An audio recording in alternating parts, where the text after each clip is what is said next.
আসসালামু আলাইকুম। আজকে আলোচনা করব বাজরিগার পাখি পালন করতে আপনাদের কি, কি প্রয়োজন হবে? A to Z সবকিছুই আলোচনা করার চেষ্টা করব। দেখা যায় আপনি যখন নতুন পাখি কিনবেন তখন আপনি কিন্তু জানেন না যে আপনার এই পাখির জন্য কি, কি লাগবে। তো আজকে এই ভিডিওতে A to Z কি, কি লাগবে আপনার পাখির ডিম পাড়া পর্যন্ত, বাচ্চা তোলা পর্যন্ত সবকিছু এই ভিডিওতে জানিয়ে দেওয়ার চেষ্টা করব। তো আশা করি সম্পূর্ণ ভিডিওর সাথে থাকবেন। ভালো লাগলে একটি লাইক দিবেন। পরবর্তী ভিডিও পাওয়ার জন্য চ্যানেলটাকে সাবস্ক্রাইব করে আমাদের পাশে থাকবেন। সর্বপ্রথম মহান আল্লাহ তাআলার নামে শুরু করতেছি। আপনি যখন পাখি কিনবেন, তখন আপনি পাখির কি, কি দেখবেন? আর সুস্থ পাখি কিভাবে বুঝবেন? ১ম এ আমি আপনাকে সুস্থ পাখি দিয়ে বলি। আপনি দেখতে পাচ্ছেন আমার ডিসপ্লেতে একটি পাখি আছে। পাখিটি খুব সুন্দর খাচ্ছে। তো এরকম ফুরফুরে বা ফুটফুটে যদি আপনি কোনো কেনার সময় পাখি দেখেন, ডিসপ্লেতে আরো ২ টি পাখি আছে। এরা কিন্তু বসে, বসে একটার গাও আরেকটায় ঘুরতেছে। তার মানে এই পাখিগুলো সম্পূর্ণ সুস্থ। তো আপনি এরকম কোয়ালিটির পাখি দেখে তারপরে যায়া পাখি সিলেক্ট করবেন। পাখি কিনার সময় যেই জিনিসটা আপনি ফলো করবেন, সর্বপ্রথমে দেখবেন পাখির ২ টি চোখ ঠিক আছে কিনা। দ্বিতীয়ত আপনি যেটি দেখবেন পাখির বুকটা দেখবেন। বুকটা যদি খুব শুকানো থাকে সেই পাখিটা আপনি নিবেন না। অ্যা একটু যদি ভরা, ভরা থাকে সেই পাখিটা আপনি নিবেন। দ্বিতীয়ত দেখবেন যে পাখির নখ থাকে ৪ টা। সামনে ৩ টা পিছনে ১ টা। এই ৪ টা নখ ঠিক আছে কিনা এগুলা আপনি দেখবেন।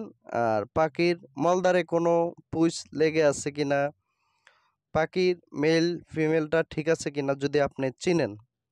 আর পাখির পর্যাপ্ত পরিমাণ বয়স হয়েছে কিনা আপনি সর্বপ্রথম কিনার আগে এগুলো একটু ভালো করে যাচাই করে নিবেন বা যদি আপনার আশেপাশে কোনো বিডার থাকে তাদেরকে নিয়ে এগুলা ভালো করে একটু যাচাই করে নিবেন। তাহলে আপনি এইসব পাখি থেকে ভালো ডিম বাচ্চা উৎপাদন করতে সাহায্য পাবেন। আর যদি ১ম এই যদি আপনার পাখি কেনার মধ্যেই ঝামেলা হয়ে যায়, তাহলে কিন্তু পরবর্তীতে এইসব পাখি দিয়ে আপনি কোনো কিছু করতে পারবেন না। দেখা গেছে পাখি ডিম পারবে না, আর ডিমে আসলেও ডিম নষ্ট করে ফেলবে, ব্রিডিং মোডে আসবে না। তো সর্বপ্রথমে আপনার এই ভালো দিকগুলো সিলেক্ট করে নিতে হবে। পাখি কিনার ব্যাপারটা বললাম। তো এখন আমরা পাখি যখন কিনে নিয়ে আসবো, তখন পাখিকে আমরা কিভাবে রাখবো? তো আপনি যদি এক জোড়া বাজরিকার পাখি পালন করতে চান বা ক্রয় করছেন, তো সেক্ষেত্রে তার জন্য একটি খাঁচার প্রয়োজন আছে, পানির বাটি, খাবারের পাত্র। তো আমি এক, এক করে আপনাদেরকে বলতেছি। ১ম এ তার জন্য একটি খাঁচার প্রয়োজন হবে। তো অনেকে যখন নতুন পাখি কিনে নিয়ে আসে, দেখা যায় ৳১২০ দামের একটি ছোট খাঁচা পাওয়া যায়। ওই খাঁচার ভিতরে যেটা পালন করার চেষ্টা করে। কারণ ওই খাঁচার ভিতরে যখন আপনি পাখিগুলোরে থাকার জন্য দিবেন, তখন কিন্তু ওরা উঠতে পারবে না। আর বেশাবেশ ওইসব ছোট খাঁচা পাখি ব্রিডিং করে না। সর্বনিম্ন যেটা বাজিগারের সাইজ খাঁচার সেটা হলো ১২ থেকে ১৮। এই সাইজটার মধ্যে মোটামুটি আপনি এক জোড়া বাজিকার পাখি ব্রিডিং করাতে পারবেন। দ্বিতীয়ত আপনি যেটি প্রয়োজন এবং কি লাগবে, আপনি তাদের জন্য একটি খাবারের পাত্র, একটি পানির পাত্র নিবেন। আর পানির পাত্রটা কোনো বাটি নিবেন না। পানির পাত্রটা পাখির জন্য ফিল্টার পাওয়া যায়। ফিল্টার নিবেন। আর আপনি যদি বাটিতে করে পানি খাবার দেন, সেক্ষেত্রে ওই পানিতে মলদার করবে এবং কি ওই পানি আবার খাইলে তখন পাখি অসুস্থ হয়ে যাবে। তো আপনি ফিল্টার নেওয়ার চেষ্টা করবেন। আর দ্বিতীয়ত আপনি দেখা যায় যখন নতুন পাখি কিনবেন তখন কিন্তু ওটার ভিতরে ডিফল্ট ভাবে একটি প্লাস্টিকের লাঠি দেওয়া থাকে, পাইপ। তো প্লাস্টিকের লাঠিটা ফেলে আপনি একটি গাছের ঢাল দিয়ে দিবেন, যেটা আমার আগের স্ক্রিনে দেখছেন। গাছের ঢাল দিয়ে দিলে ওরা ব্রিডিং করতে বা মিটিং করতে খুব ভালো একটি উৎসাহ পায়। তারপরে গেল আপনার খাবারের পাত্র, পানির পাত্র এগুলা গেল। এখন আপনি তাদের জন্য বাজরিকার পাখি গ্রিড খায়, যেটা হলো ইটের গুঁড়া। আপনি তাদের জন্য ভালো কিছু ইটের গুঁড়া কিনতে হবে। যেমন আমরা পাখিকে ভালো ডিম বাচ্চা করানোর জন্য মিনারেল ব্লক দেই, ক্যাটেল ফিশ বন দেই। এগুলো আমরা দিয়ে থাকি। তো আপনি এগুলাও নিতে হবে এবং কি আপনি যেই খাবারটা তাদের কাছ থেকে নিবেন, যে খাবারটা রেডিমেড একটা খাবার ওরা বেচে দোকানে, ওই খাবারটা নিয়ে আপনি পাখিকে ব্রিড করাতে পারবেন না। আর ওই পাখি অত বেশি ব্রিডিং করবেও না। তো ভালো মানের কিছু খাবার আপনি নিতে হবে। যেমন ভালো বলতে কোনটা?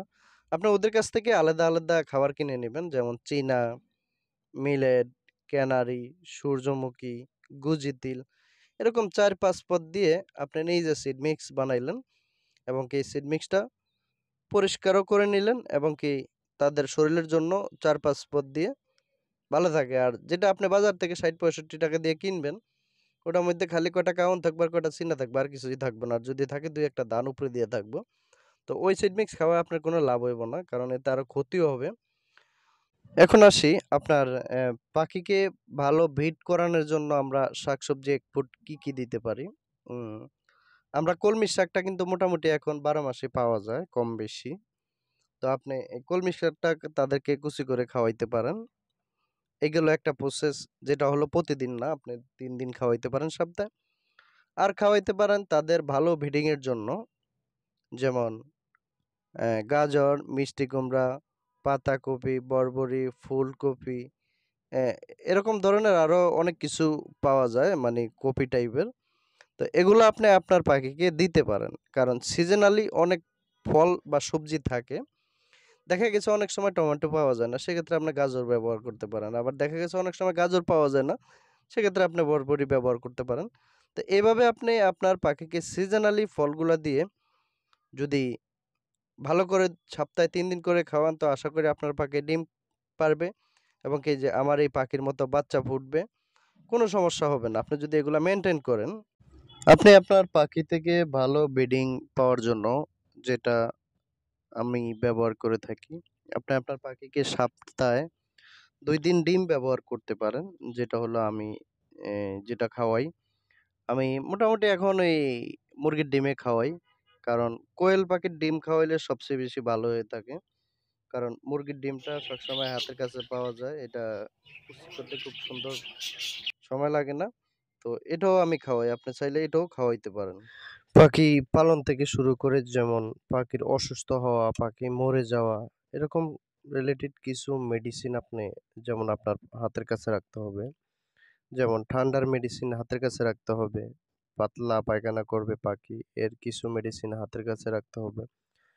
পাখির ভিটামিনের জন্য কিছু মেডিসিনের প্রয়োজন হয়, ক্যালসিয়াম এগুলা আপনার হাতের কাছে রাখতে হবে। তার পরবর্তীতে মেনত কত হলো যে আপনি পাখি পালন করবেন ঠিক আছে, কিন্তু পাখির পরিচর্যাটাই হলো সবচেয়ে বড়। দেখা গেছে আপনি পাখি আনলেন, এনে আপনি আপনার মন মতো ২ জোড়া পাখিরে খাবার দিয়ে দিলেন ৫ দিনের জন্য। আর ৫ দিনের মধ্যে আপনি আপনার পাখির ধারেও গেলেন না, পাখি দেখলোও না। তো এভাবে পাখি পালন বলে না, এভাবে শুধু পাখিকে কষ্ট দেওয়াটাই বলে।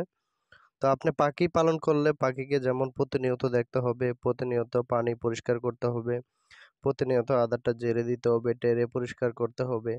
পাখিকে গোসলের ব্যাপার-স্যাপার আছে, এগুলো আপনারা প্রতিনিয়ত দেখতে হবে। তাহলে আপনার পাখি আপনাকে ভালো প্রোটেকশন দিবে। তাহলে আপনি আপনার পাখি থেকে ভালো কিছু আশা করতে পারেন। তো বন্ধুরা আজকে এ পর্যন্তই। ভালো লাগলে একটি লাইক দিবেন পরবর্তী ভিডিও পাওয়ার জন্য। চ্যানেলটাকে সাবস্ক্রাইব করে আমাদের পাশে থাকবেন। আল্লাহ হাফেজ।